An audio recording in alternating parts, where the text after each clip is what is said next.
All Oh, right, here she is it is. working? Oh, Oh, yay! Can hi, you hear me? Taylor. Hello, how are you? I'm doing pretty well. It's good to see you. Good. It's good to see Thank, you, and thank you. I'm excited and nervous, but Yeah, hopefully yeah, we can share a little knowledge that people can take home with them. And um, absolutely. I'm I get excited when I meet other people with similar experiences because I know for me, I just kind of feel less alone. And there's a lot of stigma around talking about mhm. our personal struggles with eating and dance. And you in particular, we have a lot in common, and I know our listeners are going to learn just how much in a minute. But instead of me introducing you, why don't you go ahead and introduce to everyone kind of who you are, what you're up to, and a little bit about what you're going to share. Sure thing. Sure. Um, yes, so my name is Taylor Ferreira, as you guys have heard. I Mm-hmm. am currently a second year at Cal Poly, so I'm in California and just working on studies. I'm a nutrition major, so I hope to become a registered dietitian. Dance was a huge part of inspiring me to learn more about nutrition and how food impacts other people with their physical health and their mental health. Right. So I'm no longer a dancer. I stopped dancing in high school, but I have some really great memories with dance and performing and Mm-hmm. Mm-hmm. um, What type of dance did you do so that they know? Like, what was your concentration? yeah. So I started off dancing just for fun when I was about 8 years old, and I knew that ballet was going to be my thing. I love technique and like the Mm-hmm. nitty gritty I was really into. So I switched studios, and my instructor taught the Cicchetti method, which is like similar to your Mm-hmm. Vaganova or your RAD, but it's the Right. Italian style. So Mm-hmm. I loved taking the exams and competing, and I did some YGP stuff and just really loved performing and being in character. And Mm-hmm. yeah, Yeah, and it definitely becomes um, kind of addictive in a way. Like I remember when I first discovered ballet and I stepped up to the bar and I started learning technique, I was like, oh my God, I love this so much. right. It's like you can tie an artistry with like Mhm. mechanics and Right, like right. math and language. I don't know. It's pretty fun. Absolutely. That's really cool. And so how long did you dance? So you started when you were 8. Hmm. You were mostly into ballet and then you danced into high school?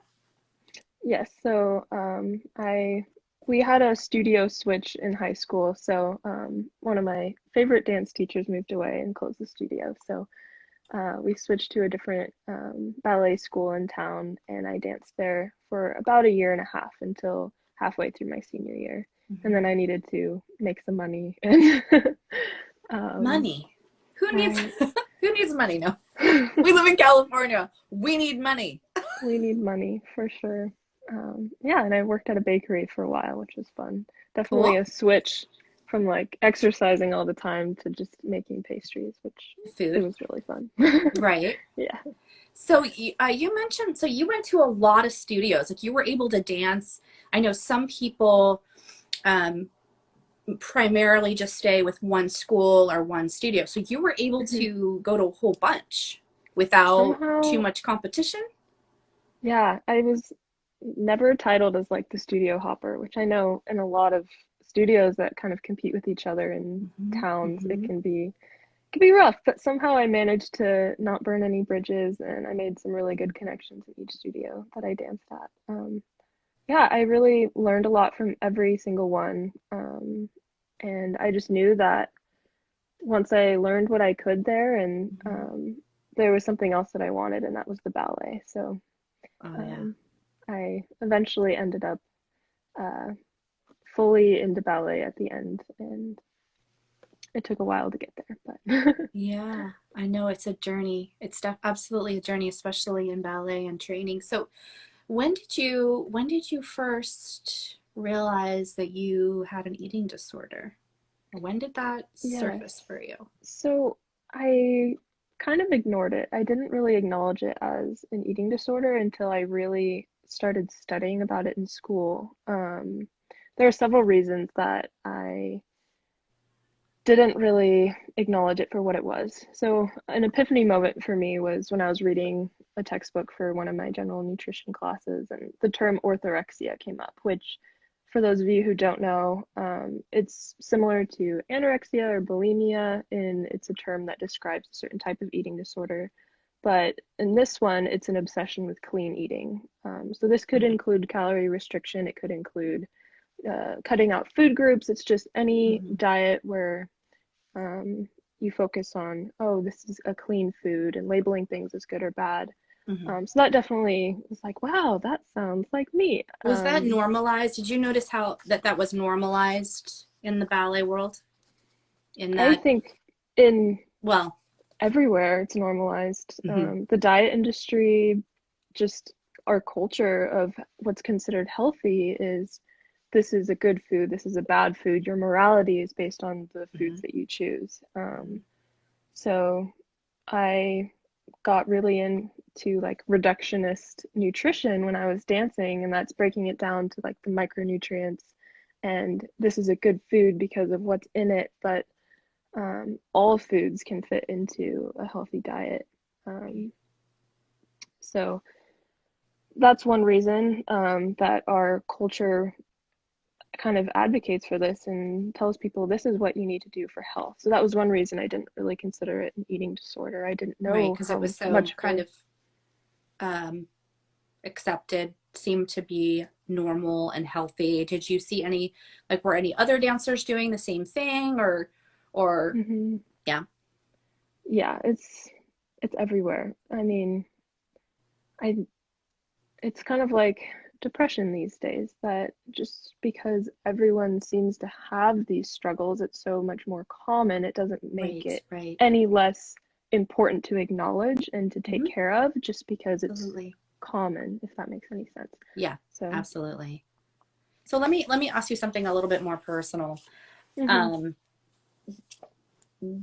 just along the lines, yeah, being in ballet can be an environment sometimes for someone to start dieting, using food in an unhealthy way, I should say, because we don't want to need to label it one thing or the other, but just using food in an unhealthy way. Um, was there anything at the time that you were trying to possibly like cope with? Was there stress in your life, or do you really think it was primarily just being in ballet? um, I am very fortunate where I have a very wonderful support system in my family. So Mm-hmm. my life at the core was pretty stable. Okay, In high school, I freshman year is hard for everyone. So could be, I was trying to, yeah. rebuild my social circle. I had left a lot of friends behind because I had Mm-hmm. a lot of friends a year younger. So just trying to rebuild that social circle, and um, that was really hard. I was a lot of loneliness and just, oh, maybe if Yeah. I can be good at A, B, and C, then maybe I'll be able to fit in. Mm-hmm. Or I probably the root of it is my perfectionism. I deal with it all the time, just in my everyday activities and homework and Yeah, school and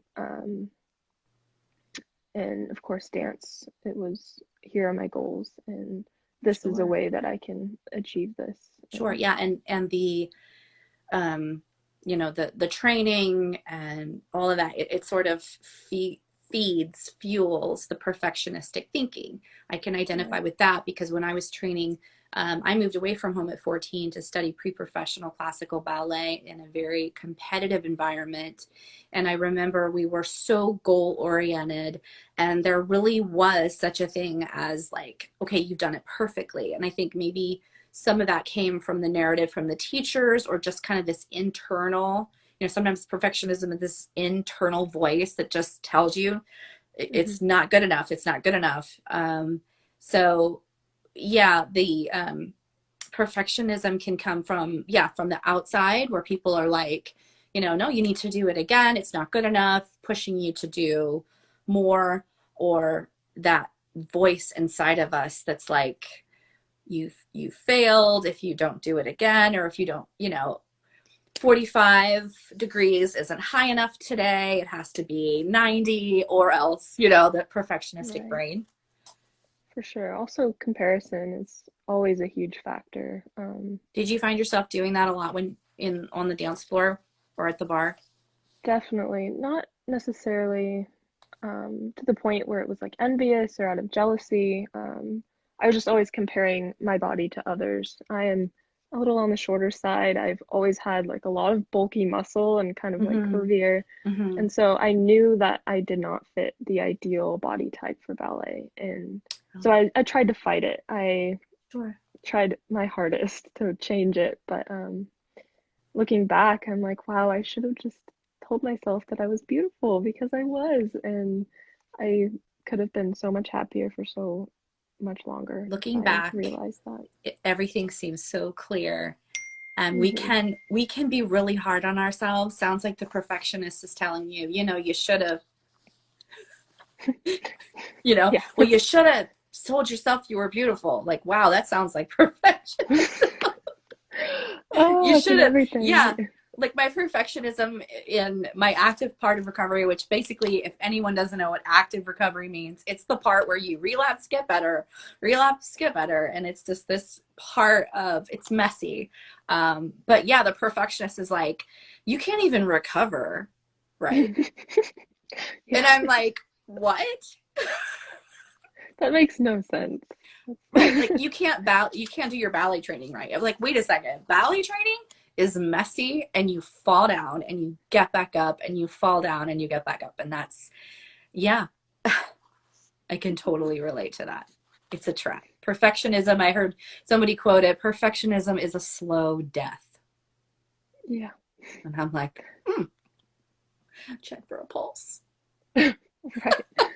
Yeah, and the procrastination that results from it is probably the worst. Yeah. And so you said something really profound, and I want to make sure I point this out because you had Hmm. said you thought you didn't fit the criteria because your condition wasn't bad enough. Hmm. That is something that a lot of people think about their eating disorders. Tell me a little bit more about that thinking of like, this just isn't bad enough. What did that look like for you?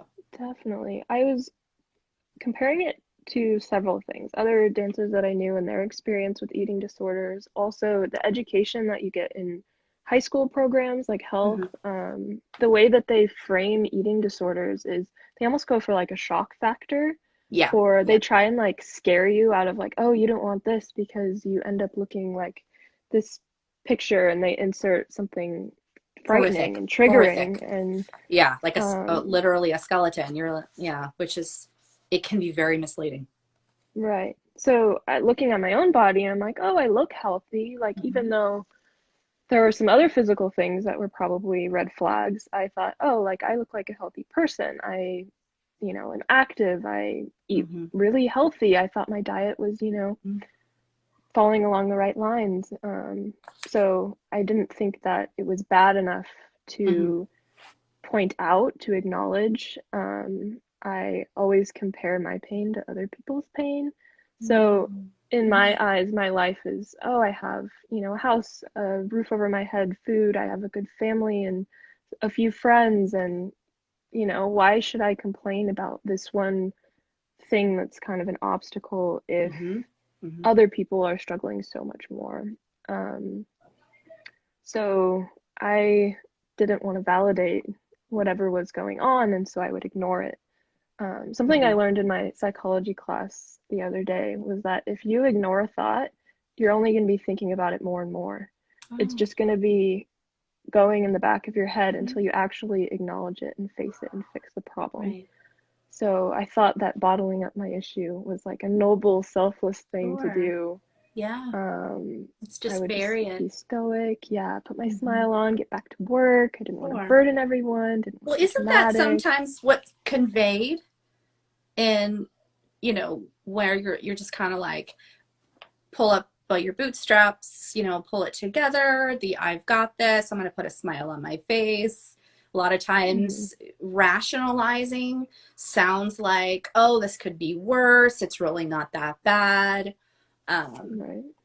and so it's really important what you bring up. It's really important to understand, especially if you know someone who is struggling with food, and I'm not going to say someone with an eating disorder because that can be misleading. You Mm-hmm. don't have to be diagnosed with an eating disorder to be struggling with food and weight and all of that. I want to validate anyone right now who is struggling.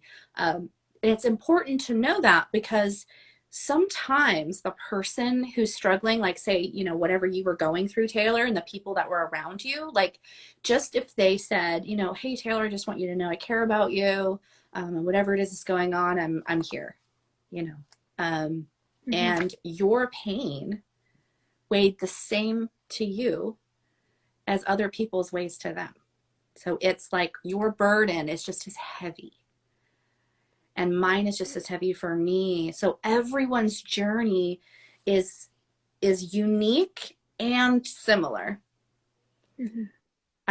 So validation is huge. Validating the person, saying, you know what, that must be really hard to have that perfectionistic voice inside your head all the time.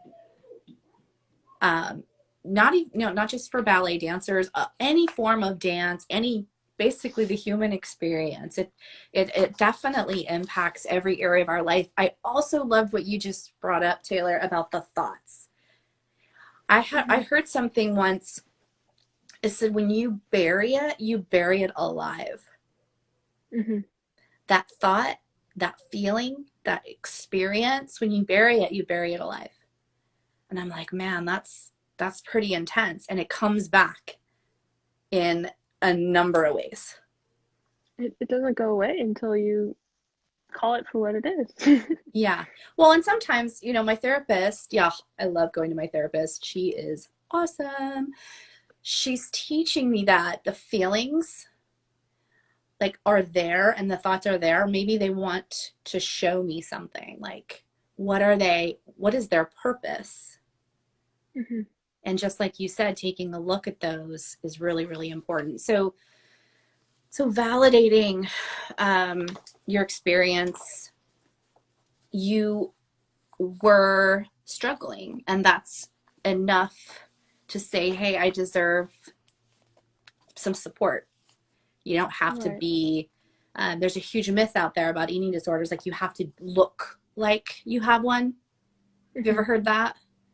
Totally. Yeah, Yeah, that's what you're I like, thought. I look like someone with an eating disorder. I look like a normal person. right, right. um, And the word normal. Sometimes the word normal bugs me because it's right. like, What is normal? what? I don't So know. I'm trying to use the word typical Hmm. because it's like, well, what is typical? So let me keep going here. So what was it like being in the dance environment while having this going on? Like I said, I didn't really acknowledge it for what it was, so I didn't Mm-hmm. really call it an eating disorder. I didn't want it to be real by Mm, putting a name to it because if I said, "Oh, like I'm somebody with an eating disorder," I was afraid that I would make it a part of my identity and hold on to it like it was something that made mm, me different. Like I was afraid that that would become a title or something that would be, known in other people's minds. Um, I also didn't want to like have to talk about it. So I knew that if I told other people, then I don't know, my parents would ask me questions, which is like mm. terrifying to me. I never shared anything private when I Yeah. was in high school, at least. Okay. Okay. And also, I didn't want anyone to make me change what I was doing because, Ooh. yeah, like this is where I need to be. I don't need anyone to tell me it's Right. unhealthy because it would kind of ruin, the goals that I had. Mm-hmm. Mm-hmm. Yeah. So in the dance environment, I don't know, it's pretty normal. That's just kind of Yeah. what everyone seemed to be going through. Mm-hmm. Luckily, my teachers were wonderful and very supportive, and they never kind of instigated this idea of Mm-hmm. perfection. They did acknowledge like you guys need to be eating, like Mm-hmm. make sure you get your snacks in, Oh, good. So because you need they it for were energy. encouraging Yeah. for that. They actually would Hmm. say that's kind of things. That's awesome. That's really awesome.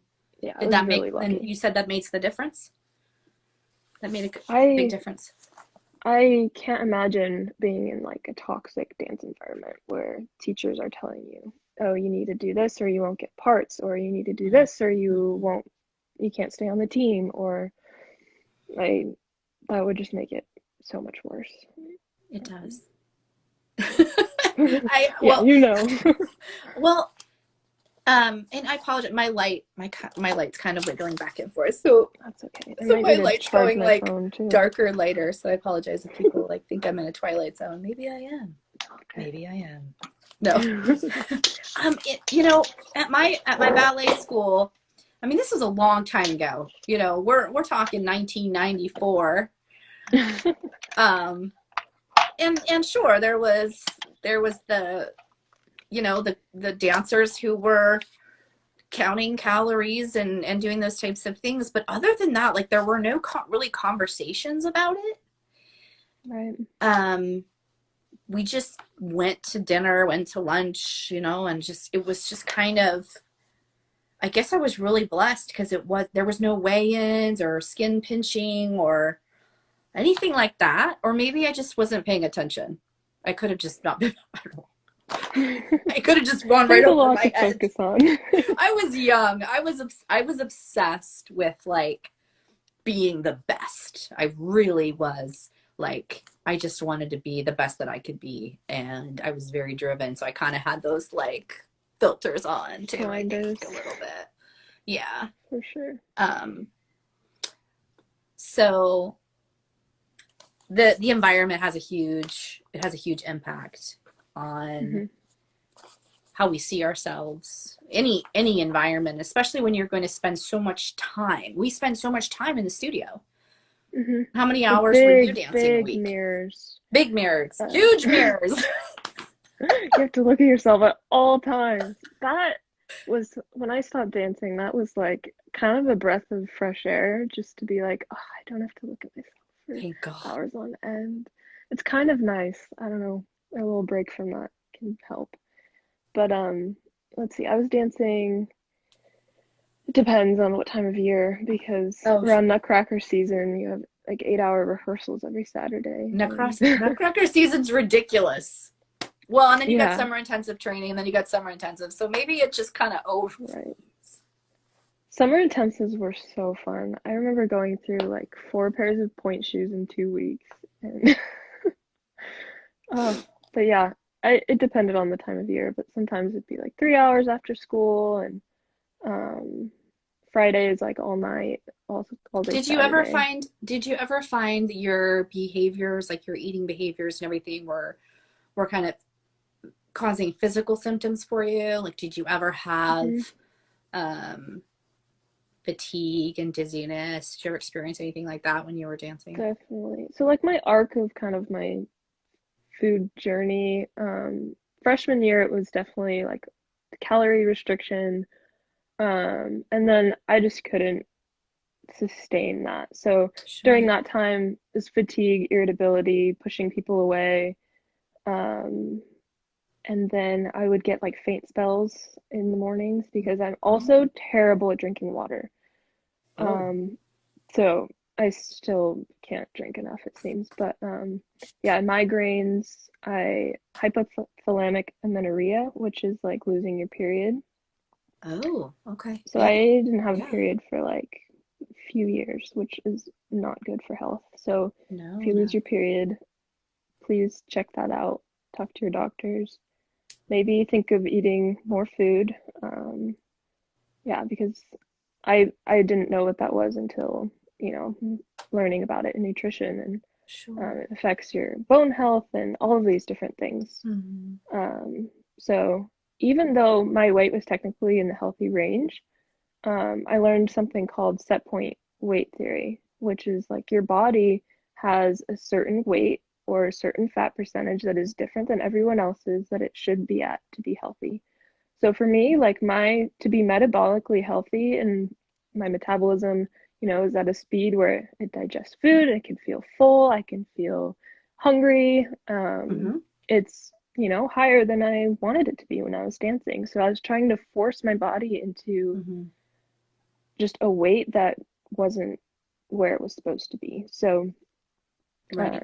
sorry, I forgot what you asked me, but Well, those are, yeah, you answered my question about those physical symptoms, and mhm, it's important to know those, and to recognize those in your, you know, in yourself, but also for our listeners and our viewers to know that those are some of the physical signs that you might see in mhm, someone who is not getting enough nutrients, and of course that, you know, it could be definitely directly related to an underlying eating disorder that's not being, you know, addressed.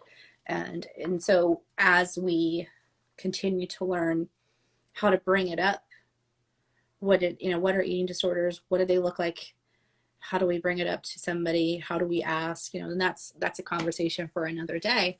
But it mhm, is when we share our stories and we share those details, you know, people are more like, oh my gosh, me too. Like, oh, I didn't realize. Hmm. mhm. And that's why I'm saying, you know, stories teach us, and in a personal way. And that's why I do these interviews and I have these conversations with people, because it's super important, um, to share our journeys. And so, what would you? Oh, I gotta get comfortable in my chair. What would you tell a dancer who is struggling? I know I that's like a huge loaded question. Yes, What I would love what if would like you the tell? dancer was right in front of me, and if it wasn't a pandemic, I'd probably give them a hug because I'm a hugger. Okay, let's hug. I would. It's not the same. I'm sorry. Sorry. Um, I would tell them that they have so much potential, and it is not worth it to let your relationship with food take that away from you. And it is so worth it to address it and say, today I'm choosing my happiness. Mm-hmm. And it's not worth it to take food and put up these barriers in your life from the goals that you want to achieve, because you can achieve so much more Sure. if you're not allowing this superficial thing to get in the way. um, I would tell them that recovery is a rebellion because the diet industry can just go take a hike. Mm-hmm. They can't make money off of your self-love, so Oh, I love loving your that. loving yourself is a rebellion from the diet industry, which we could talk about all day and just That's another topic. yes, We'll just start making um, a list of things that we're going to talk about in the future. for sure. They cannot profit off your self love. Hmm. That is incredible. What wisdom you have. I don't know if it's wisdom, maybe just I don't know, a lot of reading. Education, and Education. you are wise from the years of that you've experienced, you know, so much, um, and we learn, those little, we come across those nuggets of truth, those moments where like, man, they can't profit off this, they can't, um, you know, use my insecurity to sell Hmm. something. They're really banking on us feeling not good enough. Yes, that's Right? the industry. Yeah, absolutely. Um, so, and also, you know a lot about nutrition, just the way you speak about nutrition, the words you use, and you are a nutrition major at Cal Poly. So I'm curious, well, why nutrition? Why did you choose to go into that? Did it have Hmm. anything to do with what you'd experienced? Definitely. I absolutely love my major. I cannot imagine being in anything else. There are two kind of like views of why I chose nutrition, and one's a Mm-hmm. little more pessimistic and the other one's a little more optimistic. Um, so I think that because I was fascinated with it all throughout high school, and I think that in the beginning it was my obsession with food, and I just wanted to know so much about it and um, add that educational side to it as Mm-hmm. another form of like justifying it. Right. Um, So like I went through a veganism stage, and not just for, like the values of veganism, but another way to like restrict food or be able to eat like a large quantity of low calorie foods. But then I would put the sustainability and like ethical part as a form of validating that Mhm. restriction. So the education part of it also kind of added to the obsession. So I don't know if I would be a nutrition major if I didn't have that experience of just like Mhm. hyper focus on this thing. But at the same time, I find it so interesting, and I'm such a nerd. I love every subject in school, and I was terrified to like pick a major that wouldn't allow me to study every single thing. So nutrition allows me to write, it allows me to learn science and about Mhm. the human body, interact with people. It's creative as well as practical, Mhm. and kind of all of the things that make up who I am, I'm able to apply to nutrition and help so many people, which is really what I want to do with my Mhm. life is Mhm. um, Yeah. help others. And being about, so is what led you to volunteer for Dancing with Ed? How did you hear about me and Dancing with Ed? First of all. Yeah, so I was just looking for volunteer opportunities. There's a cool website called Volunteer Slow, which is in San Luis Obispo. I'm sure it's in every area. There's just a website with all of these different opportunities Mhm. that you can volunteer your time at. And I just saw your logo come up. I saw Oh. the description. I'm like, oh my gosh, this is me. I've experienced these things. I love dance, and it's a way for me to like dip my toe into that world that I've kind of Mhm. left in my past, but it's still such a big part of me. And I thought that I could maybe bring something to the table with what I'm learning in school. Um, so yeah, I just sent you an email, and Oh my gosh. it's I been was fun. so excited. When I heard from you, I was so excited. I love, well, first of all, you're an awesome writer. It's like, I just want everyone to know Oh, how awesome thank you. Taylor's writing is. So she's writing for our blog now. And yeah, so you emailed me and you were like, hey, I've got I've got some experience and I relate to this and I really love your your mission. And we got together for coffee. Uh,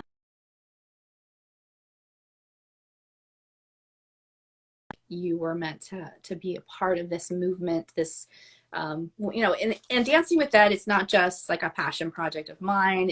I want it to be bigger than that, and really get the message out to dancers everywhere. That they're not alone. They don't have to dance through this alone. So volunteering your talent and volunteering that for good and for giving back to others is incredible. And we're very, very blessed to have you. There's my little pitch for anyone who is like Taylor, who has, gifts to share and has that experience and wants to get their toe back into the water. That was actually how I first started Dancing with Ed. I won't spend too much time on that because this isn't my interview. But Could yeah, it was be. what? It could be. Oh well,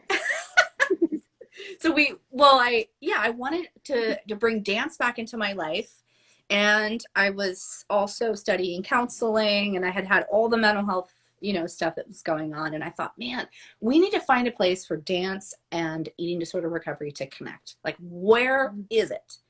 Where are the spaces that this is happening? Conversations, support, resources. And I just, there wasn't a lot back in 2013. There's a lot more now Hmm. than there was. That's so good. So, which warms my heart because that's the whole point, is having people more and more join this larger network of dancers like you, like me, like the people who are watching, and sharing that common purpose and that common goal. And now we did decide that you would interview me a little bit.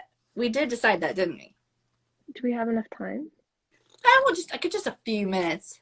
How about just a few minutes? Let's pick one question. Let's see, which question, do you have your questions up? I do. I Okay. slyly put in my password. Okay. Let's see. So just one, you got to make it a good one. Got to make it a good, Okay. juicy question before we run out of time.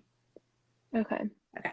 I love this question How have the stories of the dancers you have interacted with impacted you?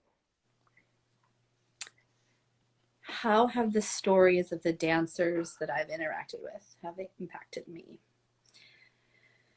In a number of ways. Um, First, they inspire me. Um, I have learned not just from my experience, but from knowing dancers and just hearing kind of the things that they have gone through, that they've had to overcome. Um, it really showed me that dancers have everything that it takes to recover Mm-hmm. already inside them. And I see strength in their stories. I see, this never ending hope. I'm not going to give up. It's motivated me.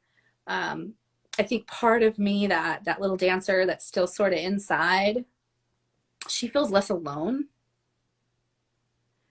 and I get that, like, yeah, me too, me too.